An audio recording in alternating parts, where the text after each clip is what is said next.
ತನ್ನದೇ ಆಗಿರ್ತಕ್ಕಂಥ ಒಂದು ಇತಿಹಾಸ ಇದೆ.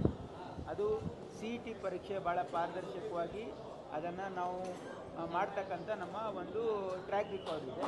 ಹಾಗಾಗಿ ನಾವು ಏನು ಹೇಳಿದ್ದೀವಿ ಅಂದರೆ, ಕೇಂದ್ರ ಸರ್ಕಾರ NMC ಆ್ಯಕ್ಟನ್ನು ತಿದ್ದುಪಡಿಯನ್ನು ತಂದು ರಾಜ್ಯ ಸರ್ಕಾರಗಳಿಗೆ ಎಕ್ಸಾಮ್ ಕಂಡಕ್ಟ್ ಮಾಡೋದಕ್ಕೆ ಅವಕಾಶ ಮಾಡಿಕೊಡಬೇಕು ಅಂತಕ್ಕಂಥದ್ದು ನಾವು ನಿರ್ಣಯವನ್ನು ಮಂಡಿಸಿದ್ದೀವಿ.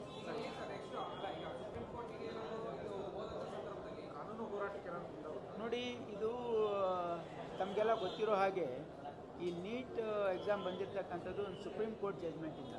ಆಮೇಲೆ NMC ಆ್ಯಕ್ಟಲ್ಲೂ ಕೂಡ ಇದನ್ನು ಪ್ರೊವಿಷನ್ ಮಾಡಿಕೊಂಡಿದೆ ಕೇಂದ್ರ ಸರ್ಕಾರ. It's on act of parliament. ಹಾಗಾಗಿ ನಾವು ಇದನ್ನು ತಿದ್ದುಪಡಿ ಮಾಡಬೇಕಾದ್ರೆ ಕೇಂದ್ರ ಸರ್ಕಾರ ಇದಕ್ಕೆ NMC ಆ್ಯಕ್ಟಿಗೆ ತಿದ್ದುಪಡಿ ತರಬೇಕು ಒಂದು, ಇಲ್ಲ ಅಂದರೆ ಸುಪ್ರೀಂ ಕೋರ್ಟ್ ಇದಕ್ಕೆ ರಿಲೀಫ್ ಕೊಡಬೇಕು ಒಂದು. ಇದು ದಕ್ಷಿಣ ಭಾರತದ ರಾಜ್ಯಗಳ ಒಕ್ಕೂರ್ಲಿನ ಇದೊಂದು ಅಭಿಪ್ರಾಯ ಇದೆ. ಯಾಕಂದ್ರೆ ತಮಿಳುನಾಡು ಕೂಡ ಅವರ ಅಸೆಂಬ್ಲಿಯಲ್ಲಿ ಪಾಸ್ ಮಾಡಿದ್ದಾರೆ. ಇವನ್ ತೆಲಂಗಾಣದಲ್ಲಿ ಆಗ್ತಕ್ಕಂಥ ಒಂದು ಮಾಹಿತಿ ಇದೆ. ಹಾಗಾಗಿ ದಕ್ಷಿಣ ಭಾರತದ ಎಲ್ಲ ರಾಜ್ಯಗಳು ಮತ್ತು ವಿಶೇಷವಾಗಿ ಎಲ್ಲ ರಾಜ್ಯಗಳು ಇದನ್ನು ಯಾಕೆ ಕೇಳ್ತಾ ಇದ್ದಾವೆ ಅಂತಂದರೆ, ಕೇಂದ್ರ ಸರ್ಕಾರ ನೀಟ್ ಪರೀಕ್ಷೆಯನ್ನು ಪಾರದರ್ಶಕತೆಯಿಂದ ಅದನ್ನು ಕಂಡಕ್ಟ್ ಮಾಡೋ ಅರ್ಹತೆ ಅವ್ರಿಗಿಲ್ಲ ಅಂತಕ್ಕಂಥದ್ದು ಪ್ರದರ್ಶನ ಮಾಡಿದ್ದಾರೆ. ಇಡೀ ದೇಶದ ಎಲ್ಲ ರಾಜ್ಯಗಳು ಇವತ್ತು ನೀಟ್ ಮೇಲೆ ಅವ್ರಿಗೆ ಅಪನಂಬಿಕೆಯನ್ನು ಇವತ್ತು ಸೃಷ್ಟಿಯಾಗಿದೆ. 24 ಲಕ್ಷ ಮಕ್ಕಳು ಅವರ ಭವಿಷ್ಯವನ್ನು ಆತಂಕದಲ್ಲಿ ಯಾವ ರೀತಿಯೊಂದು ವ್ಯವಸ್ಥೆ ನಡೀತು ಅಂತಕ್ಕಂಥದ್ದು ಇಡೀ ದೇಶದ ಜನ ನೋಡಿದ್ದಾರೆ. ಕೇಂದ್ರ ಸರ್ಕಾರ ಇವರಿಗೆ ನೀಟ್ ಕಂಡಕ್ಟ್ ಮಾಡ್ತಕ್ಕಂಥ ಕಾಂಪಿಟೆನ್ಸ್ ಇಲ್ಲ ಅಂತಕ್ಕಂಥದ್ದನ್ನು ಅವರು ಭಾಳ ಸ್ಪಷ್ಟವಾಗಿ ಪ್ರದರ್ಶನ ಮಾಡಿದ್ದಾರೆ. ಹಾಗಾಗಿ gracefully they should give up.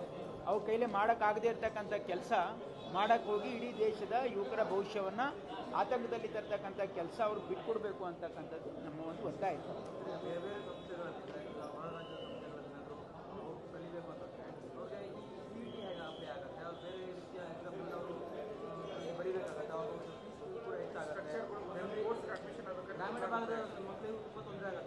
ಇಲ್ಲ ನೋಡಿ, ಹಾಗೇನಿಲ್ಲ. ಈಗ ಗ್ರಾಮೀಣ ಭಾಗದ ವಿದ್ಯಾರ್ಥಿಗಳು ನಮ್ಮ ರಾಜ್ಯದಲ್ಲೇ ತೊಗೊಳ್ಳೋದು ಜಾಸ್ತಿ ಸೀಟ್. ನಮ್ಮ ರಾಜ್ಯದಿಂದ ಬೇರೆ ರಾಜ್ಯಕ್ಕೆ ಹೋಗಿ ಸೀಟ್ ತೊಗೊಳ್ಳೋದು ಕಮ್ಮಿ. ಅಂದರೆ ಆಲ್ ಇಂಡಿಯಾ ಕೋಟಾ ಇದೆಯಲ್ಲ, ಆಲ್ ಇಂಡಿಯಾ ಕೋಟಾಗೆ ಬೇಕಿದ್ರೆ ಅವ್ರು ನಡೆಸ್ಕೊಳ್ಳಿ. ನಾವು ಹಿಂದೆನೂ ಕೂಡ ಒಂದು ಪದ್ಧತಿ ಏನಿತ್ತು, ಆಲ್ ಇಂಡಿಯಾ ಎಂಟ್ರೆನ್ಸು ಅವ್ರು ಮಾಡ್ತಿದ್ರು. ಅಂದರೆ ಈಗ ಆಲ್ ಇಂಡಿಯಾ ಕೋಟಾಕ್ಕೆ ಅವ್ರು ಮಾಡ್ತಿದ್ರು. ಬಟ್ ಈಗ ನಾವೇನು ಹೇಳ್ತಾ ಇದ್ದೀವಿ ಅಂತಂದರೆ, ಕರ್ನಾಟಕ ರಾಜ್ಯದಲ್ಲಿ ವಿಶೇಷವಾಗಿ ಅವರು ನೀಟ್ ಸರಿಯಾಗಿ ಕಂಡಕ್ಟ್ ಮಾಡ್ತಾ ಇಲ್ಲ. ಯಾಕಂದರೆ ನೀಟ್ ಬಂದಾಗ ನಾವು ಅದನ್ನು ವೆಲ್ಕಮ್ ಮಾಡಿದ್ವಿ. ಒಂದು ಪಾರದರ್ಶಕತೆ ಇರ್ತದೆ ಮತ್ತು ಇಡೀ ದೇಶದಲ್ಲಿ ಅದು ಒಂದೇ ರೀತಿಯಾಗಿರೋದ್ರಿಂದ ಮಕ್ಕಳಿಗೆ ಅನುಕೂಲ ಆಗ್ತದೆ, ಮಲ್ಟಿಪಲ್ ಎಕ್ಸಾಮ್ಸ್ ಆಗುತ್ತೆ ಅಂದರೆ ತಪ್ತದೆ ಅಂತ ನಮ್ಮ ಭಾವನೆ ಆಗಿತ್ತು.